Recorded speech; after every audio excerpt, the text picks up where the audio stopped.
कहा था कि मराठा कौन है, तो मराठा वह है जब वो हाथ में हल चलाता है खेती में तो वो कुणबी होता है, और हाथ में जब तलवार लेता है तो वो मराठा बन जाता है। इतना ही उसमें फर्क है, मराठा और कुणबी एक ही है। 6 जून 1674, आज से 345 साल पहले जब छत्रपति शिवाजी का राज्याभिषेक हुआ, तब मराठा साम्राज्य सिर्फ महाराष्ट्र और कर्नाटक के कुछ हिस्सों में ही फैला था। सिर्फ 84 साल में मराठा साम्राज्य महाराष्ट्र और कर्नाटक की सीमाओं से बाहर निकलकर पूरे उत्तर भारत में फैल गया। वर्ष 1758 में अहमद शाह अब्दाली की फौजों को पीछे धकेलकर मराठा साम्राज्य की विशाल सीमाएं अफगानिस्तान में मौजूद हिंदुकुश की पहाड़ियों से टकराने लगी। मराठा योद्धाओं ने अपनी विजय पताका सिंधु नदी के उस पार आज के पाकिस्तान में मौजूद पेशावर तक लहरा दी। इस विशाल मराठा साम्राज्य की नींव रखने वाले महान योद्धा का नाम छत्रपति शिवाजी है। शिवाजी के सामने 3 बड़ी चुनौतियां थी।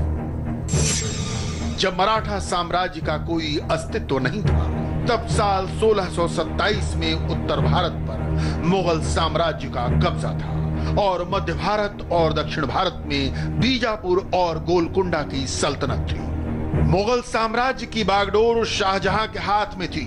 बीजापुर का सुल्तान मोहम्मद आदिल शाह था और गोलकुंडा की रियासत पर सुल्तान अब्दुल्ला कुतुब शाह का शासन था।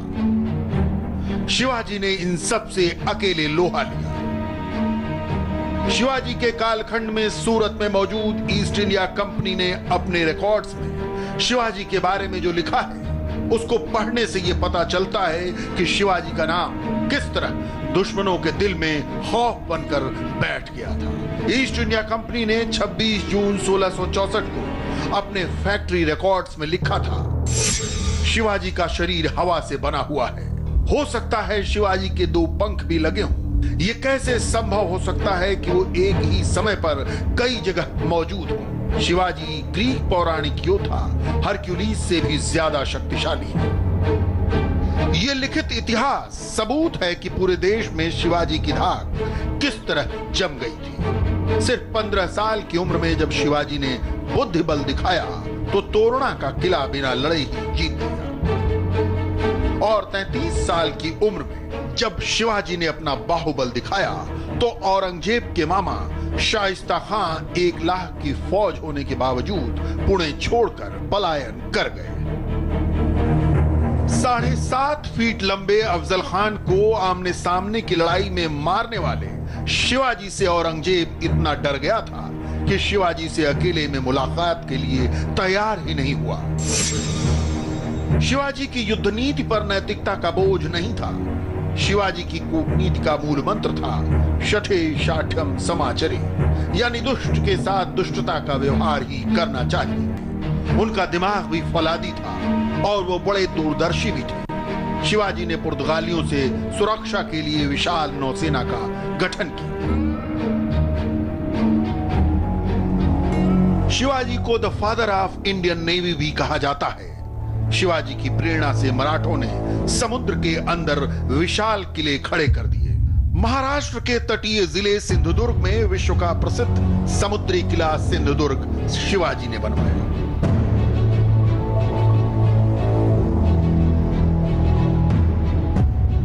इस तरह के और भी कई किले कवच की तरह मराठा साम्राज्य की सुरक्षा करते थे।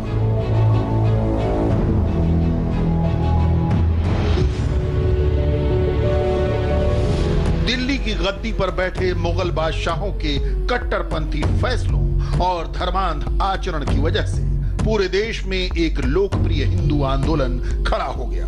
इस आंदोलन के सबसे बड़े नेता छत्रपति शिवाजी थे। मुगल बादशाह औरंगजेब को मजहबी कट्टरपंथ अपने पिता शाहजहां से विरासत में मिला था।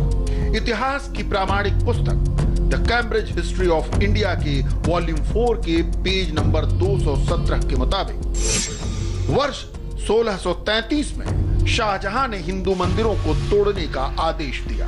खासकर बनारस के उन मंदिरों को तोड़ने का आदेश दिया जो पिछले शासन में बनने शुरू हुए थे। बहुत सारे मंदिरों को गिरा दिया गया। पुराने मंदिरों के जीर्णोद्धार पर प्रतिबंध लगा दिया गया और नए मंदिरों के निर्माण पर रोक लगा दी गई। औरंगजेब ने इस क्रूरता को और बढ़ा दिया। The Cambridge history of India के वॉल्यूम 4 के पेज नंबर 241 और 242 के मुताबिक 10 मार्च 1659 को औरंगजेब ने यह घोषणा की कि उसका धर्म नए मंदिरों के निर्माण की इजाजत नहीं देता। 1645 में जब औरंगजेब गुजरात का गवर्नर था, उसने सरसपुर में घिंटामन के नए मंदिरों को तोड़वा दिया था। जब औरंगजेब दक्कन में गवर्नर नियुक्त हुआ तो उसने खांडीराव का मंदिर गिरवा दिया। औरंगजेब के राज में जजिया टैक्स दे पाने में असमर्थ बहुत सारे हिंदू लगातार अपमानित हो जाने से बचने के लिए मुसलमान बन गए। औरंगजेब का दमन चक्र पूरे भारत में जारी था। वर्ष 1692 में औरंगजेब ने ओडिशा में मौजूद पुरी जगन्नाथ के मंदिर को तोड़ने का आदेश दिया।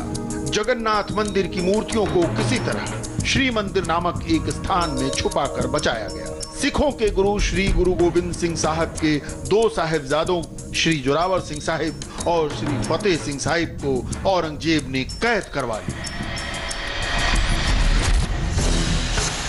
इस्लाम नहीं स्वीकार करने पर औरंगजेब ने 6 वर्ष के श्री फतेह सिंह साहिब और 9 वर्ष के श्री जोरावर सिंह साहिब को दीवार में चुनवा दिया।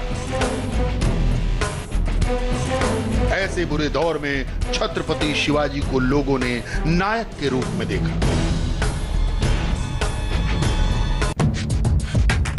छत्रपति शिवाजी जब करीब 15 साल के थे तब रायेश्वर के शिवलिंग पर अपना रक्त चढ़ाकर हिंदवी स्वराज्य का संकल्प लिया था।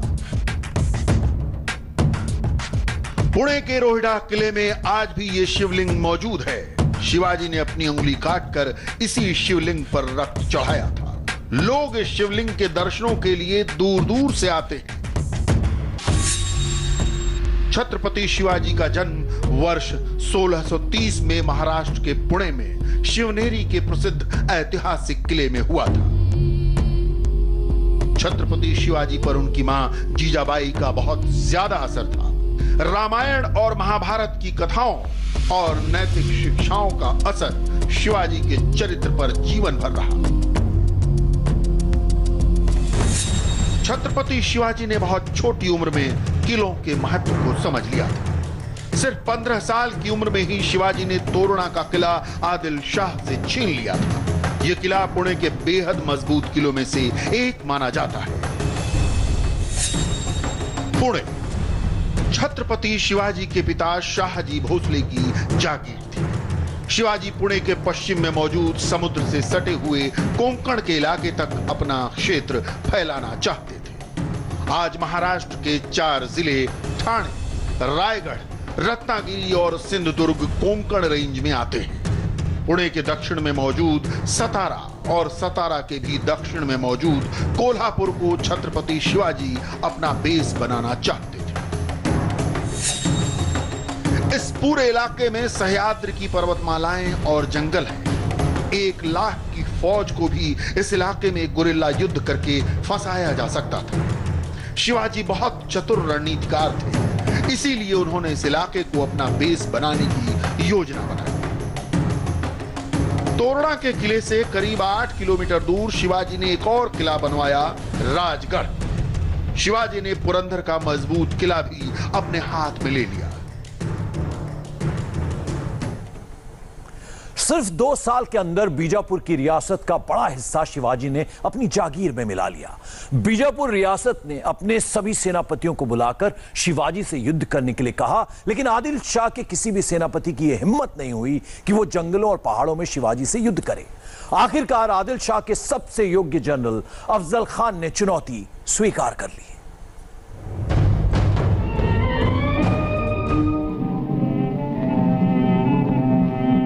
अफजल खान अपनी क्रूरता के लिए प्रसिद्ध।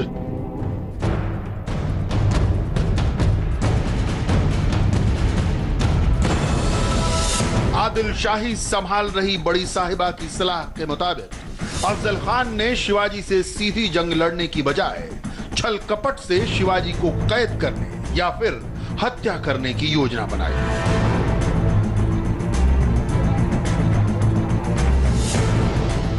शिवाजी को उकसाने के लिए अफजल खान ने महाराष्ट्र के प्रसिद्ध शक्तिपीठ और भोसले परिवार की कुलदेवी तुलजा भवानी के मंदिर पर हमला किया। इसके अलावा कई दूसरे मंदिरों की मूर्तियों को भी नष्ट कर दिया गया। अफजल खान ने सतारा के वई में अपना पड़ाव डाला। 12 साल तक अफजल खान यहाँ का गवर्नर रहा था। उसने यहाँ कई महीनों तक अपना कैंप लगाकर रखा। शिवाजी उस वक्त वहां से 50 किलोमीटर दूर सतारा में ही प्रतापगढ़ के किले में मौजूद थे। अफजल खान ने शिवाजी को वई में ही बुलाकर कत्ल करने की साजिश रची। इसके लिए उसने पहले शिवाजी के नाम एक चाशनी में डूबा हुआ मीठा संदेश भेजा। अफजल खान ने अपनी चिट्ठी में लिखा, शिवाजी, तुम्हारे पिता शाहजी लंबे वक्त तक मेरे बहुत गहरे मित्र रहे हैं। तुम मेरे लिए अजनबी नहीं हो। आओ और मुझसे मिलो। मैं अपने प्रभाव का इस्तेमाल करके आदिल शाही से ये सुनिश्चित करवाऊंगा कि कोंकण के जो किले तुम्हारे पास हैं, वो तुम्हारे पास ही रहेंगे। अगर तुम आदिल शाह के दरबार में आना चाहते हो तो तुम्हारा स्वागत है, और अगर तुम दरबार में नहीं आना चाहते तब भी तुमको छूट है। प्रतापगढ़ किला जंगलों से घिरा हुआ था।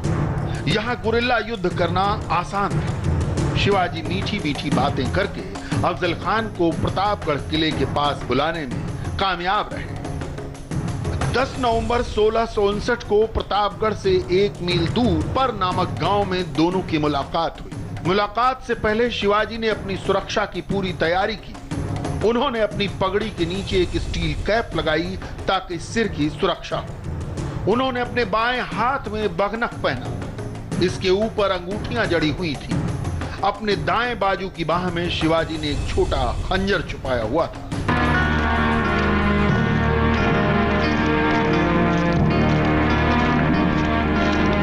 7.5 फीट के अफजल खान ने खड़े होकर शिवाजी का स्वागत किया और फिर उनकी गर्दन दबाकर दम घोटने और फिर चाकू मारने की कोशिश की।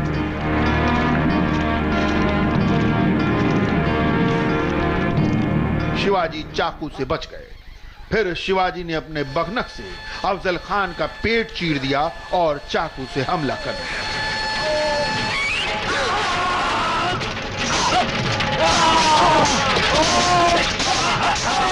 अफजल खान घायल होकर भागा और अपनी पालकी में सवार हुआ, लेकिन शंभूजीत कावजी ने पैर पकड़कर उसे बाहर खींच लिया और फिर सिर काट दिया।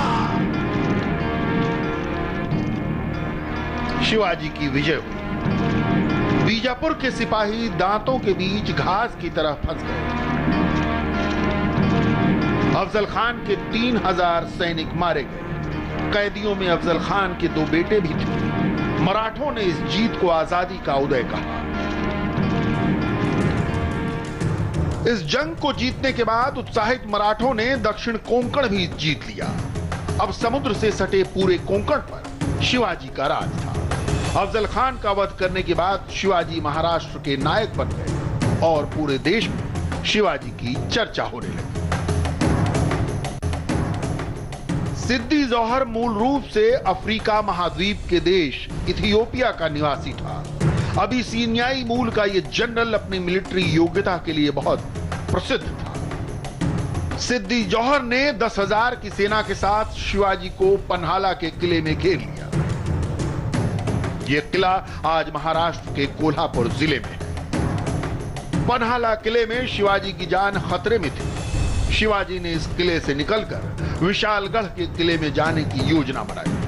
अचानक एक दिन वो दुश्मन को चकमा देकर विशालगढ़ किले की तरफ रवाना हो गए। आदिल शाही फौज शिवाजी का पीछा न कर सके, इसके लिए 2 पहाड़ों के बीच एक संकरे रास्ते पर आदिल शाही फौज को रोकने की जिम्मेदारी बाजी प्रभु देशपांडे को सौंपी गई। इसके बाद इतिहास की प्रसिद्ध लड़ाई हुई जिसे बैटल ऑफ पवन खिंड कहा जाता है। आदिल शाही फौज के कमांडर दिलेर खान ने 5000 की फौज के साथ शिवाजी का पीछा करने की कोशिश की, लेकिन मराठा सेनापति बाजी प्रभु देशपांडे ने 700 सैनिकों के साथ एक पहाड़ी दर्रे के बीच में आदिल शाह की 5000 की फौज को 5 घंटे तक उलझा कर रखा। इस लड़ाई में 100 मराठा सैनिक और 500 अफगान सैनिक मारे गए।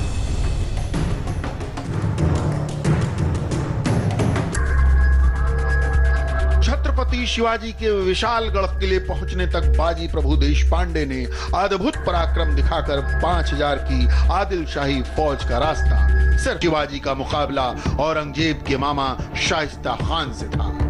25 फरवरी 1660 को शाइस्ता खान 1 लाख की फौज लेकर अहमदनगर से चला। 15 अगस्त 1660 को शाइस्ता खान ने चाकर और फिर पुणे पर कब्जा कर लिया। पुणे के चप्पे चप्पे पर मुगलों की फौज फैल गई। शाइस्ता खान ने शिवाजी को अपमानित करने के लिए पुणे के लाल महल में ही अपना ठिकाना बनाया। लाल महल में ही शिवाजी का बचपन बीता था। शिवाजी लाल महल के चप्पे चप्पे से वाकिफ थे। शिवाजी सीधे उस कमरे में घुसे जहां शाइस्ता खान सोया हुआ था। शिवाजी के बाद कमरे में घुसने वाले दूसरे आदमी थे चिमनाजी बापू। पहले ही वार में शाइस्ता खान का अंगूठा टूट गया।